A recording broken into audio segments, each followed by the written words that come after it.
Dapat lang po at nakita naman po natin yung justification ng denial.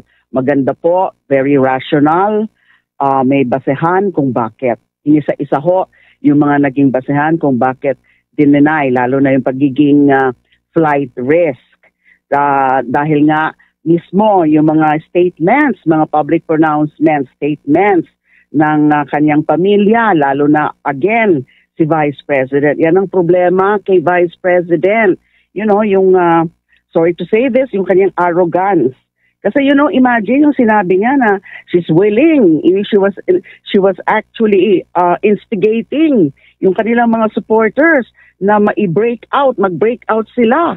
Naku, hindi ho yan uubra sa mga international tribunals like ICC. Kung ganyang mga kadramahan, kung ganyang mga kayabangan, kung ganyang mga arrogance, acts of arrogance, ay nabebenta o bumubenta sa kanilang mga supporters dito sa Pilipinas, hindi po yan bebenta sa mga huwes sa ICC, sa mga prosecutors sa ICC. Ang ICC po, tumitingin lang po yan sa ebidensya.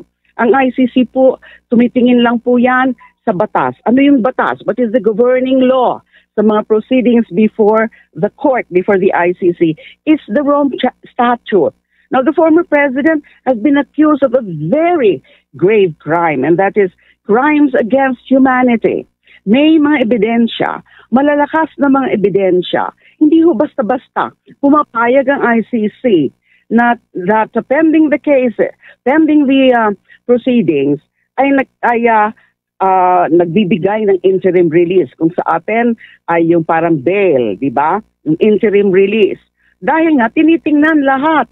Wini-weigh nila lahat ng mga rason. Wini-weigh nila yung mga circumstances.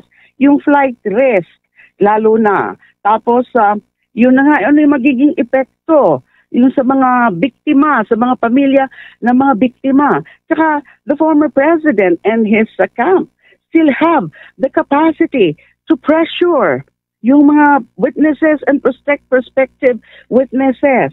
Nandyan pa rin yung kapangyarihan nila dito sa Pilipinas. Malakas pa rin ang puwersa nila. So, lahat yan tiningnan ng ICC. Kaya, may basehan. And kaya nga, nung pag-issue pa lang, nung resolution, nung Senado, yung majority vote ng Senado, seeking for the house arrest of the former president on the ground of supposed humanitarian assistance, ay para sa akin mali na talaga yon. Unang-una, wala namang basehan yon na house arrest, na maayos naman ang kondisyon niya doon, humanitarian assistance, na again, maayos ang kondisyon niya doon.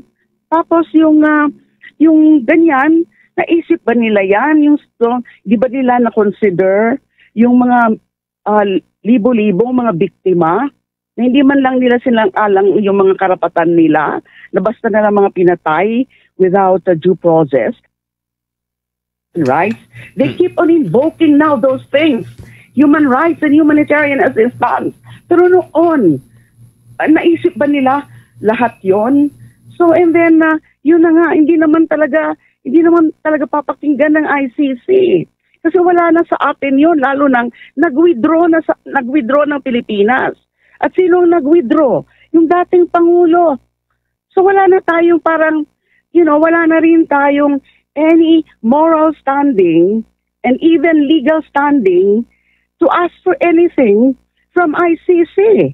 Kasi in the first place, hindi na tayo member state ng ICC. So that to me was a wrong move. That to me was simply political posturing. Was simply a political move na hindi nga nakatulong, parang nakasama pa nga, parang napabilis pa nga dun sa aksyon ng ICC in rejecting the request for interim release.